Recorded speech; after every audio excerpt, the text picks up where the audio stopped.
Eu acho que esse jogo merece sua atenção. Sai do RedTube. Faz homenagem outra hora. Tocar milho pras galinhas. Pedir carona pro céu, etc. E vamos assistir esse vídeo, seu safado.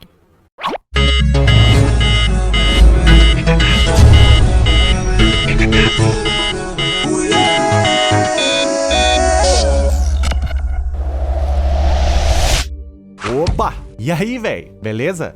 Aqui é o Contente que tá falando, trazendo pra você um desejo de muita paz, tranquilidade, entretenimento e informação acerca do mundo dos games focado em seu enredo. Afinal, as histórias das videoobras estão superando os filmes de Hollywood e com o advento da nova geração que está aí superando, bombando, mano. A premissa é que os games finalmente tenham seu reconhecimento merecido por parte da sociedade. Galera, esse é um vídeo muito esperado aqui no canal, então, primeiramente, eu quero que você fique sossegado, confortável, aí em seu assento almofadado e vambora contente e sem medo de ser feliz no enredo sem spoilers de um dos jogos mais esperados de 2013, Assassin's Creed 4, Black Flag.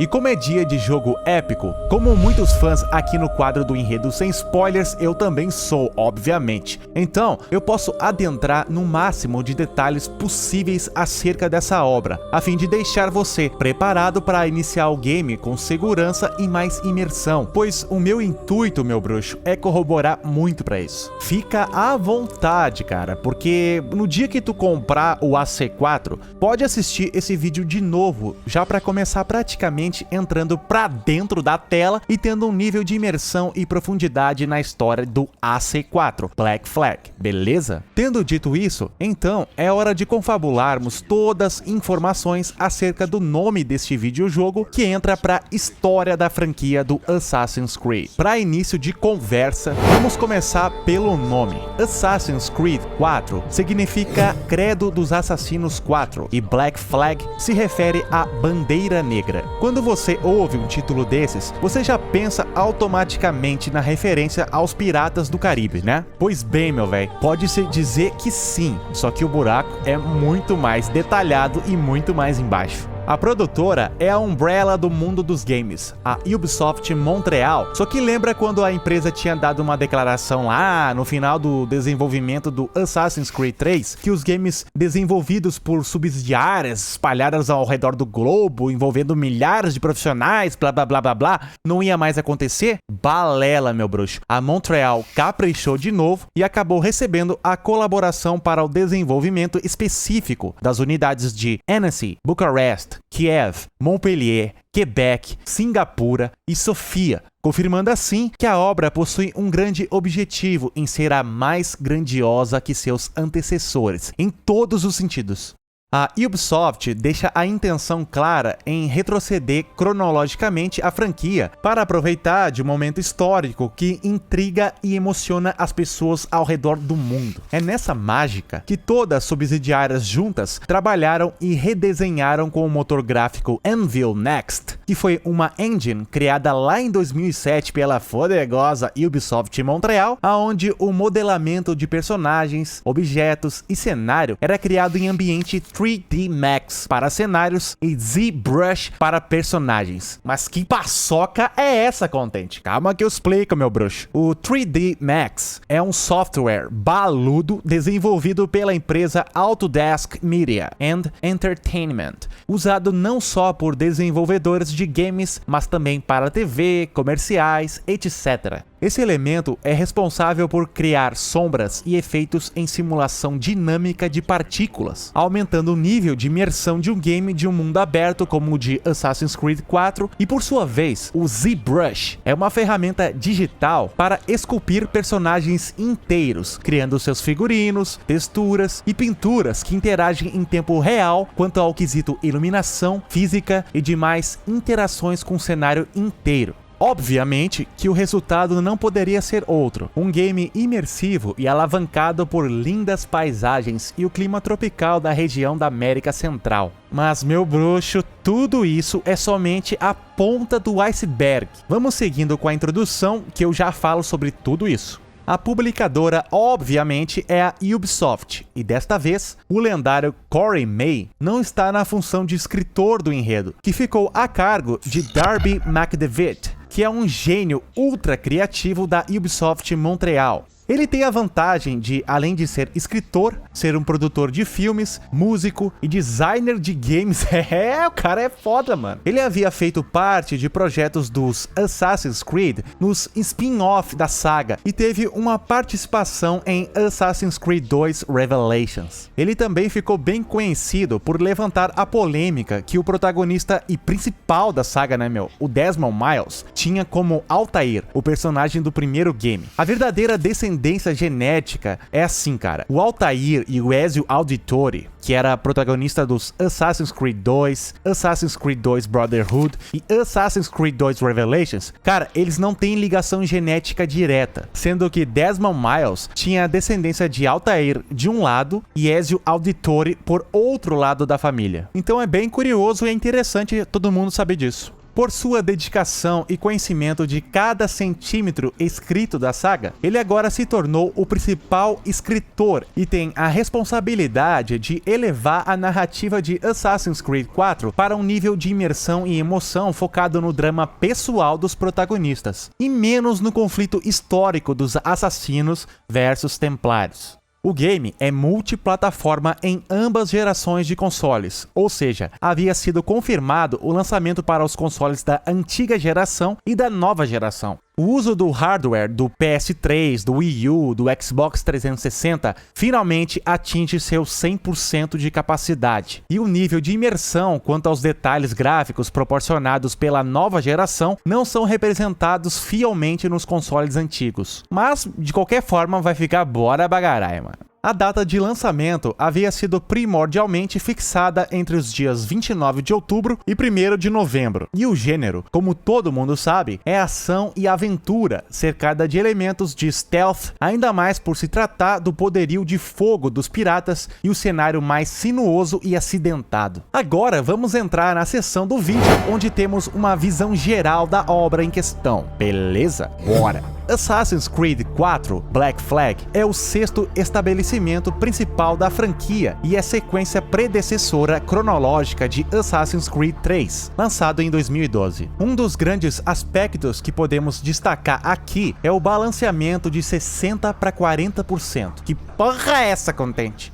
É assim, velho. Respectivamente, cara, o negócio é o seguinte, ó. As missões da terra e do mar, elas se alternam, cara. Então ficando 60% pra terra e 40% pro mar. Pra quem viu meu vídeo do Ainda Vale a Pena Jogar, de Assassin's Creed 3, que por sinal fica à vontade pra achar aqui no canal, meu bruxo, eu havia mencionado que as missões navais foram uma grande surpresa da série. E a Ubisoft já anteveu isso pra Black Flag. Eu havia particularmente desacreditado nas missões com o uso do navio, até porque eu não sou muito chegado em missões secundárias no mundo dos games, pois você pode perder o foco e acabar se enjoando do jogo como consequência, fato que ocorreu com muitos aventureiros gamers na época do Assassin's Creed 1. Quem não vai se lembrar? Teve muita gente que desistiu de jogar a bagaça porque as missões secundárias tomavam conta, distraíam o jogador e você acabava esquecendo o enredo e assim o interesse pela obra. Porém, ao embarcar na missão naval de Assassin's Creed 3, eu simplesmente me viciei e esqueci a campanha principal para velejar em uma aventura totalmente desafiadora e completamente divertida, velho. Era muito bom! Já sabendo disso, a Ubisoft deu 40% de jogabilidade de Assassin's Creed 4 para o mar. E com razão, né, meu velho?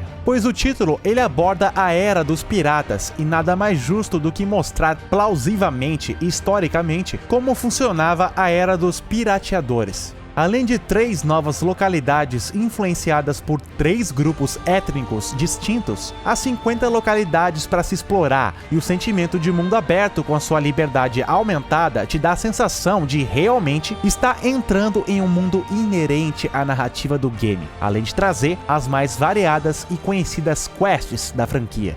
existe a volta de elementos clássicos, assim como a inserção de novas modalidades. Mas a diferença aqui, velho, é que o mundo aberto é entregue mais cedo ao jogador, diferentemente de Assassin's Creed 3, que seguia uma trama inicial fixa, sem dar liberdade ao jogador. Espere encontrar florestas, fortes, ruínas e até vilas pequenas, semelhantes às de Far Cry 3. Só que também espere encontrar uma liberdade muito maior que os games anteriores. E quando eu digo isso, é de verdade, meu bruxo. Assim, com 100% da capacidade dos consoles da velha geração, os players poderão até capturar, atacar, afundar navios que estiverem passando aleatoriamente, fazendo com que você entre na atmosfera pirata e sinta o sentimento de como é participar desse período histórico sendo um pirata. Você pode até descobrir praias, ilhas, apenas tipo nadando pelo mar enigmático e belo. Nossa, eu falei bonito agora que nem uma fruta. É obviamente que elementos famosos de Assassin's Creed 3 estão de volta, e caçar é uma opção muito bem-vinda, além de poder caçar no mar. Aí tu sabe que sempre tem gente pra fazer confusão, e deu briguinhas entre funcionários e haters ecologistas da Ubisoft, cara. Véi, a possibilidade de caçar baleias levantou a ira de muita gente, mas a Ubisoft declarou que isto era um costume da época e está registrado nos livros de história. E eles não têm a intenção de acobertar fatos históricos. Por favor, né, mais sangrenta que a nossa história foi, tanto a do Brasil como a de vários países, na hora de demonstrar graficamente os puritanos vêm de mimimi? Te liga, né, bico de luz? Tudo isso, ele é ensinado na escola e sem falso moralismo. Mas vamos seguir adiante. Com um navio batizado de Jack Down, o oceano é o limite. E tu vai poder, além de fazer upgrades na bagaça, tu pode usar ele na hora que tu quiser, só pra ficar horas e horas pirateando no mar. Isso é muito positivo, muito legal, muito imersivo, cara, porque diferentemente da sensação que as missões secundárias te passam, de um lance pré-definido para você obter recompensa, o fato de você poder explorar oceanos, achar ilhas com animais vagando e outras possibilidades como achar tesouros, inimigos, segredos, enfim, a sensação de velejar sem se preocupar com a campanha principal te traz uma nova ótica para o game, em que você terá a sensação de verdadeiramente ser um pirata e não apenas assistir à evolução de uma narrativa como nos filmes do Piratas do Caribe. Que inclusive eu vou deixar os links na descrição para você assistir online e entrar no clima da bagaça. Então, o que eu quero dizer é que quando você assiste aos filmes, você está apenas assistindo e vendo um pouco de como é a vida dos piratas. Porém, ao velejar e explorar em Assassin's Creed 4, esta liberdade te dá uma sensação de realmente você ser um pirata. Essa que é a vantagem do mundo dos videogames, cara. A gente já fica babando literalmente, né, mano, quando a gente vê as paisagens das missões navais de Assassin's Creed 3. Agora, o nosso desejo inconsciente é uma ordem, e só agora em Black Flag você tem a sensação plena do que é isso. Bom, chegou a hora de pincelar alguns personagens para você se ambientar com a narrativa. Vamos começar com destaques da obra, e nada melhor do que falar dele, Edward Kenway. Ele era um bom menino inglês que se transformou em um dos piratas mais temidos de todos os tempos. Além disso, ele ganhou o lugar ao credo dos assassinos. Se vestindo como um homem e lutando como um diabo, ele é capaz de esvaziar um navio de inimigos sozinho, como eu mostrei lá no trailer legendado aqui no canal. Só que antes dele se tornar esse guerreiro destemido, ele era um loirinho e nórdico membro da marinha inglesa. Certo dia, ele estava nas Índias do Oeste, assim como eles falam na época, mas eu vou explicar mais pra frente. Na verdade, resumidamente, era a região do Caribe. Só que aí, a personalidade dele revela um cara mais ganancioso e metido a bababá do que todos os ingleses pensariam. Ele acabou seduzido pelo fato de que, havia um novo continente pra se explorar, com a promessa de ouro, glória e fama. E veio a cabeça, tá ligado? Que nem alguns episódios aconteceram por aí que a fama vai à cabeça, tá ligado? Deixa quieto. Mas enfim, esses elementos fizeram com que a vida dele fosse dedicada aos piratas, em definitivo. E foi de um pirata que Edward conheceu a Ordem dos Assassinos, o seu trunfo, a sua história, se identificando rapidamente com esse credo. Vale lembrar que Edward é pai de Ethan Kingway e o avô de Hathongedon, que para ficar fácil de pronunciar para os mais leigos, o Connor, de Assassin's Creed 3. Através dessa linhagem, ele é reconhecido como ancestral do protagonista mais relevante da saga, o Desmond Miles. Agora chegou a hora de falar do Edward Thatch. Nascido em 1680, mais conhecido como Edward Teach, porque o sobrenome dele já era difícil dos ingleses pronunciarem. Imagina eu aqui, né? Ele era mais temido e conhecido como o grande apelido de Barba Negra. É, ele mesmo, o famoso, mano. Foi um pirata infame que navegou em uma corrida pelo Caribe e as recém-formadas colônias americanas no início do século XVIII,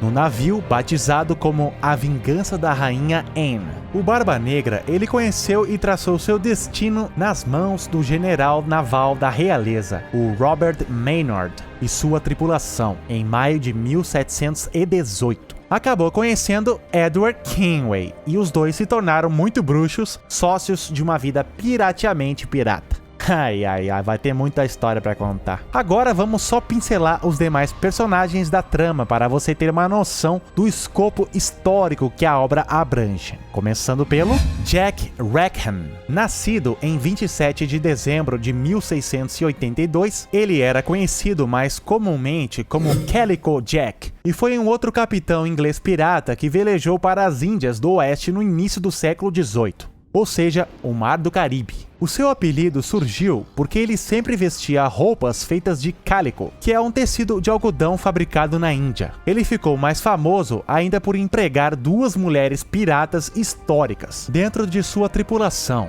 a Anne Bunny e a Mary Read. Em falar delas, vamos começar pela Anne Bunny. Nascida em 1700, ela foi uma pirata britânica e, juntamente com sua amiga, foi uma das piratas femininas mais famosas e temidas das Índias do Oeste. Filha de um advogado e desertada pelo pai, ela acabou dando um golpe de piriguete em um maluco que acabou levando ela para conhecer as Bahamas. Ai.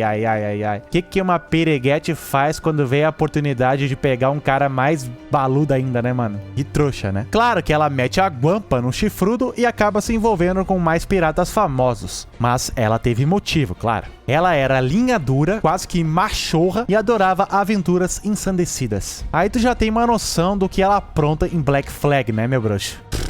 Em falar em machorra, vamos falar da Mary Read. Ela já nasceu com a perereca pro mar, mano. Escuta a história dessa mina, vai ouvindo. Ela ficou viúva de um capitão inglês e ela acabou tendo que se vestir de homem por um tempo para faturar uma grana ilicitamente. Vivendo de herança ilegal, é claro que a fonte esgota um dia, né, meu bruxo? E tu tem que se virar, né? Ela acabou indo trabalhar para uma madame francesa da época. Mas claro que ela nasceu em bercinho de ouro, tarará, fala que nem gerente de banco, etc. Claro que ela não aguentou e acabou indo fugir em um navio de guerra, aonde conheceu todas as peripécias do mar.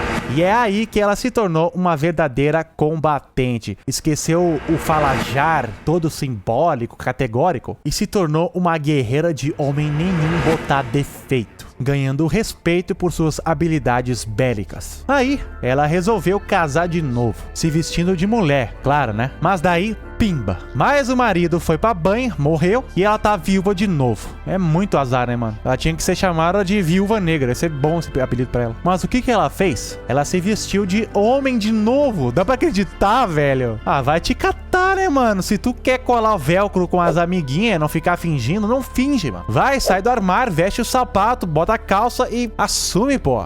Mas beleza, vamos falar agora do Charles Vane. Ele foi um dos mais temidos piratas ingleses e atuou bastante na denominada Idade do Ouro da pirataria. Foi muito famoso esse período histórico, cara, onde os piratas eram vistos, tipo, como lenda, tá ligado? Ele foi acusado de ser cagão em uma missão contra um navio francês e foi deposto pela sua própria tripulação do cargo de capitão, sendo abandonado em uma ilha deserta. Wilson! Adivinha quem ficou no lugar dele, de capitão? É, ele mesmo, o pirata Calico Jack. Aí, meu bruxo, tu já vai botando pingo no Z, ligando pontinho aqui, pontinho a colar. Eu não vou spoiler! Mas a história pode se basear nisso também, beleza? E o último personagem que eu vou destacar aqui é o Benjamin Hornigold. Era um outro pirata inglês que ficou famoso por ser o mentor guru do pirata Barba Negra e fundador da República Pirata de Nassau. Só que óbvio que nem tudo que reluz é ouro. Ele pode ser considerado uma espécie de X9, dedo duro, cagueta do cara. Então te liga, né, bico de luz. E agora chegou a hora sagrada desta brilhante obra, que é o enredo. Escuta só, obviamente sem spoilers. Fica tranquilo, né, mano? Até porque eu tô fazendo esse vídeo meses antes do lançamento, beleza? Semelhante ao que aconteceu anteriormente na saga do Assassins, a história ela é dividida em duas linhas de pensamento que se confrontam ao passar dos séculos. Uma história se passa no tempo presente, que eu não vou contar nada porque é surpresa da Ubisoft, e a outra no passado histórico em questão. Os eventos das duas se comunicam e se influenciam. O Animus, o aparato tecnológico que faz com que é possível relembrar memórias de ancestrais através do DNA, era obrigatoriamente necessário para poder realizar tudo isso. Toda essa experiência do carinha sentar na cadeira, colar no cérebro lá, os sensores, etc e tal, só com ele. Só que não. As memórias do Desmond, vamos se dizer assim, elas foram upadas para a nuvem. O personagem principal, que é contratado do tempo presente dentro da Abstergo Entertainment, que é uma subsidiária da fachada da Abstergo Industries. Ele vem para investigar e conhecer melhor o ciclo de ancestrais do Desmond. E é aí que eles se deparam com a vida do membro do credo dos assassinos, o lendário Edward Kingway. Ele é um pirata notório e um corsário.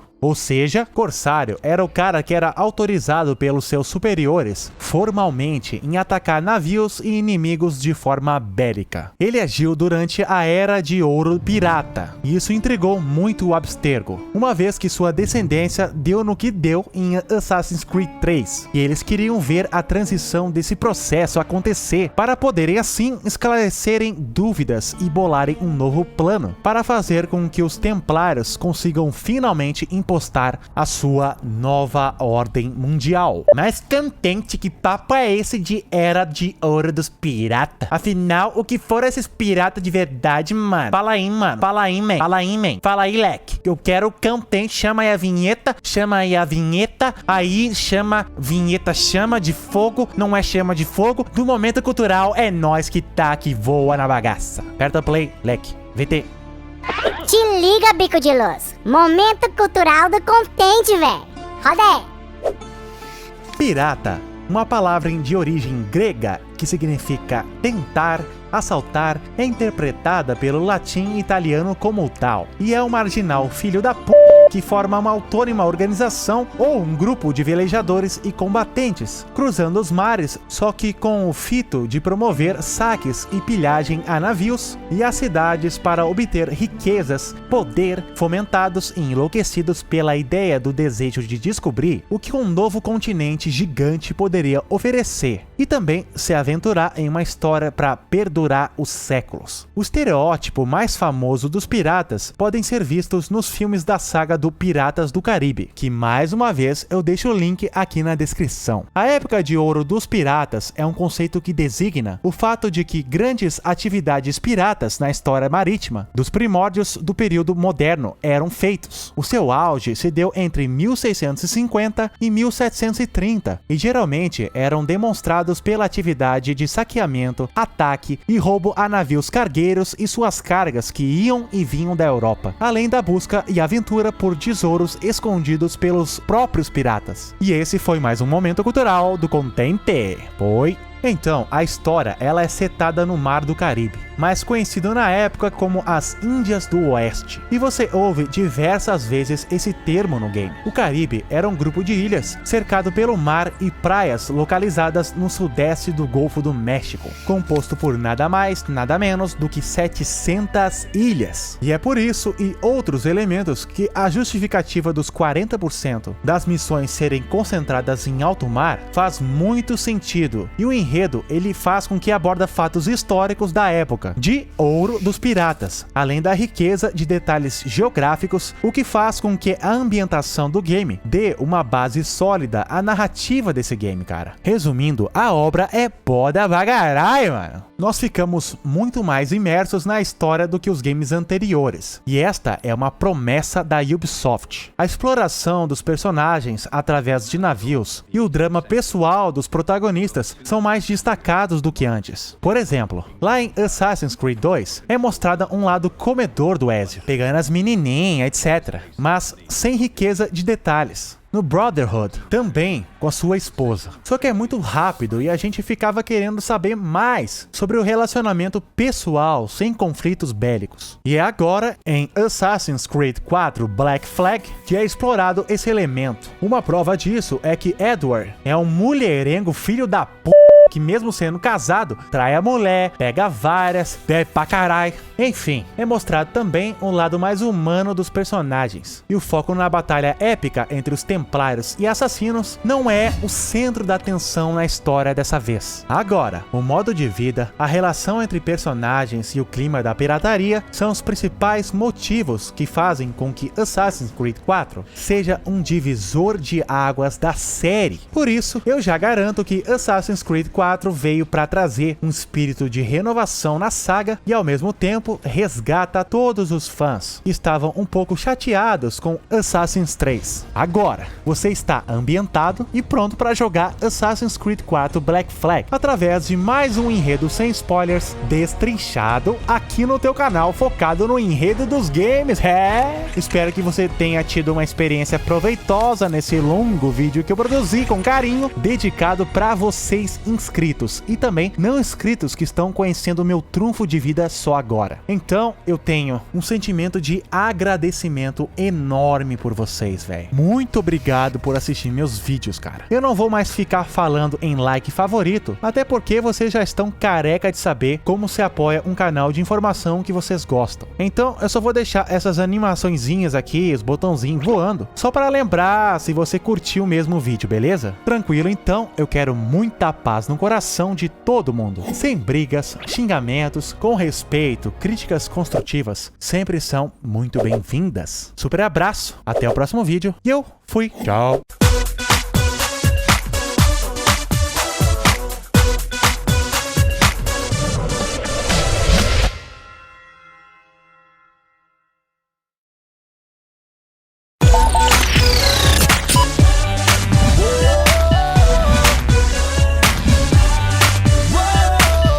Para não perder os novos vídeos e salvar o canal, Clique no botão acessar o canal para mais conteúdo ou se inscrever. Ou se você já é inscrito e perdeu algum vídeo, os 5 últimos vídeos estão abaixo.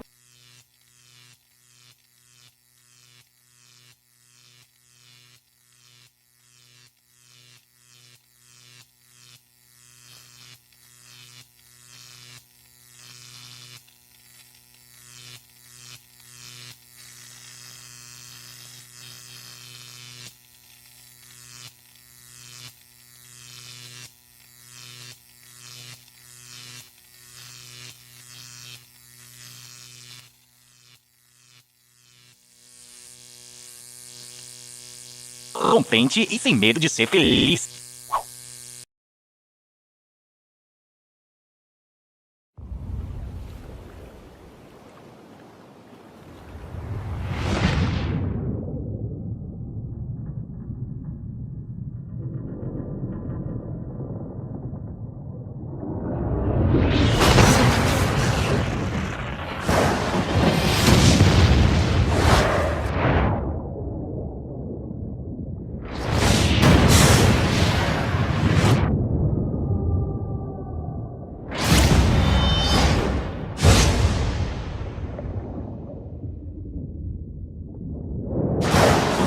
Once sailed for a king.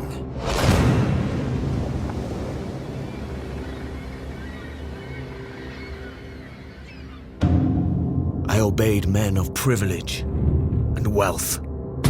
Now, I bend my knee to no man. My only oath is to my crew, and together we will take back what is rightfully ours.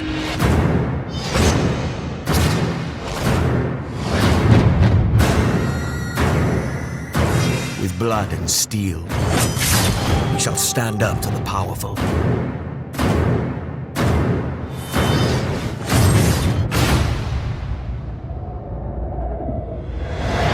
Captains will curse our flag, and kings will fear it.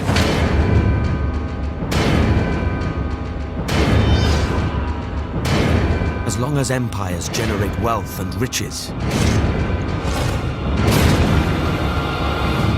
we will be there to bleed them dry.